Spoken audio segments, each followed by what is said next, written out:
Cet après-midi, on va lire un très beau livre sur France Bleu Picardie avec son auteur qui vient de nous rejoindre, Violaine Vanoyec. Bonjour Violaine.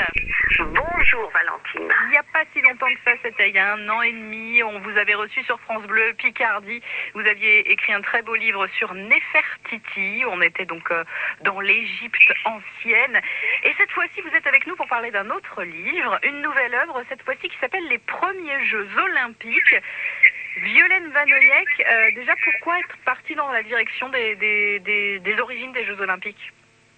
Alors, en fait, j'ai déjà écrit 6 livres sur les origines des Jeux Olympiques que je vous explique parce qu'on peut se dire pourquoi celui-ci en plus. C'était uniquement des textes. Au fur et à mesure des années, pendant une trentaine d'années, j'ai glané des objets, des inscriptions et autres sur les origines des JO qui m'ont d'ailleurs conduit en Égypte et même dans les premières dynasties chinoises. Donc, le texte s'est étoffé petit à petit et surtout, j'ai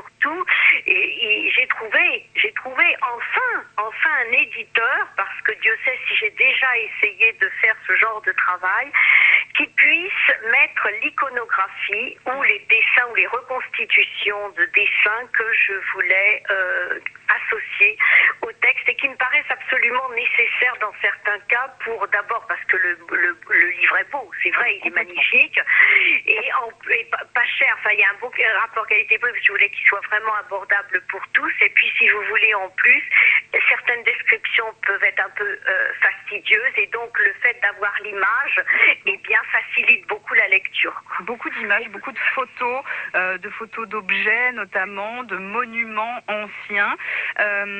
Du coup, le livre a été créé de quelle façon? Comment vous vous y êtes pris méthodiquement? Alors écoutez, c'était difficile au niveau du choix, c'est-à-dire que au niveau du texte, j'avais déjà mes informations, comme je vous l'ai dit, qui ont été étoffées, mais au niveau de l'icono, j'avais tellement de choses qu'il fallait choisir. Alors, c'est toujours dommage de choisir, mais là, il y a quand même plus de 200 photos, donc c'est déjà pas mal. Mais oui, elles viennent d'où, du coup, ces photos? C'est des photos qui vous appartiennent? Ce sont les miennes, puisqu'elles ont été prises au fur et à mesure des découvertes. Il y a bien sûr des classiques inévitables, mais il y a surtout des photos inédites d'objets retrouvés dans des endroits de fouilles complètement improbables dans tous les pays du monde. C'est pas seulement à Olympie ou en Grèce. Bien sûr, d'ailleurs, il y a des photos, et puisque vous êtes égyptologue aussi, c'est important de le dire, Violaine, il y a aussi des photos qui viennent d'Égypte. Oui, alors écoutez, ça c'est une des choses extraordinaires du livre. C'est pas pour flatter le livre, mais ce que je veux dire par là, c'est que quand on a des photos comme ça, qui sont inédites, qui n'ont jamais paru dans aucune revue, et qui en plus, comment vous dire, quelquefois, les gens, les personnes, les touristes ne pourront pas aller sur ces lieux-là, puisque c'est à un moment donné de découverte ou de fouille, mais quelquefois ça a été refermé, c'est pas ouvert au public. Donc quand par exemple, là vous parlez d'images qui viennent d'Égypte, les premiers lutteurs, c'est absolument insensé de voir que des fresques de lutteurs avec les mêmes prises que lors des premiers JO en Grèce, eh bien on les retrouve sur des fresques donc qui datent du 15e, 14e siècle avant Jésus-Christ, dans des temples égyptiens. Le pharaon assiste à ces épreuves, comme on verra plus tard au 7e siècle, donc vous voyez, il y a quand même une différence de temps absolument insensée à Olympie. Donc on peut remonter très loin, et c'est vrai que ces fresques, personne ne peut les voir aujourd'hui, quasiment. C'est aussi troublant que, par exemple, la représentation des fresques de Santorin que l'on peut voir maintenant, par contre, que les gens peuvent voir maintenant, encore faut-il qu'ils se déplacent, les fresques des premiers boxeurs juniors qui datent du 14e siècle avant Jésus-Christ, où on voit les premiers gants de boxe, par exemple, vous voyez. Donc ça, ce sont des merveilles pour nous.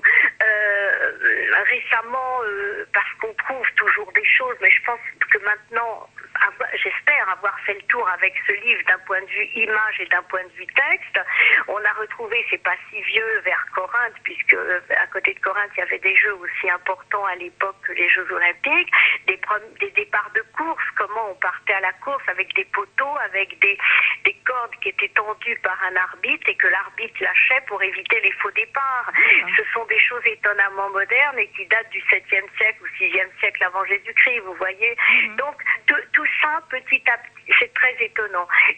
Dans le moindre petit site, par exemple, je pense à l'île de B, où un jour, mais c'est absolument insensé, parce que vous savez, les trouvailles, c'est aussi beaucoup de hasard.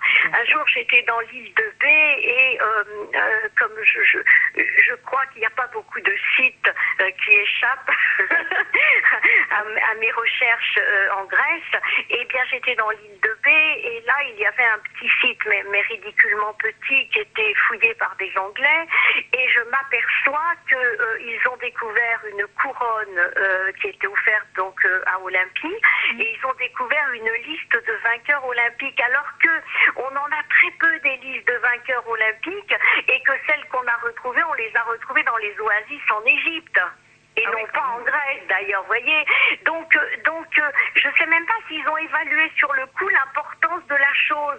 Donc moi, j'ai été, évidemment, je l'ai fait exposer au musée tout proche à Calcis, mais je trouve ça absolument fantastique, vous voyez. Alors des petites choses comme ça, pendant 30 ans, j'en ai trouvé alors que je travaillais sur d'autres sujets. Et donc je les ai rassemblés en fait. Et là, c'est la somme, on peut dire, de ce que j'ai trouvé.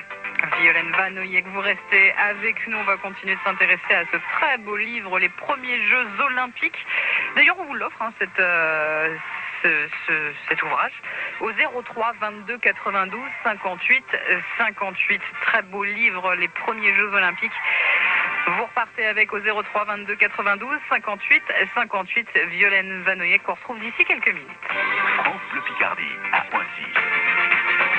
Avec ce chaîne, il est 17h24. Violaine Vanoyek est avec nous sur France Bleu Picardie. On s'intéresse à son magnifique livre Les premiers Jeux Olympiques aux éditions Sutton. Violaine, du coup, on retrace l'histoire finalement de la compétition sportive dans l'Antiquité, bien avant même que les premiers Jeux Olympiques aient ouvert. Oui, alors je suis remontée aux Égyptiens et aux premières dynasties chinoises, notamment pour le football, je vous l'ai dit.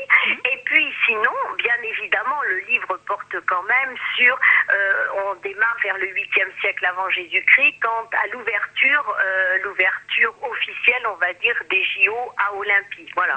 Bon, après, quelles étaient les épreuves, comment on en est arrivé à des tricheries aussi, des tricheries qu'on connaît d'ailleurs comme le dopage, comment se sont nés les premiers nutritionnistes, les premiers médecins du sport, les premiers cas d'anorexie pour les coureurs, parce qu'on retrouve les premiers cas d'anorexie. Les femmes. Oui, les femmes, exactement, c'est ce que j'allais vous dire.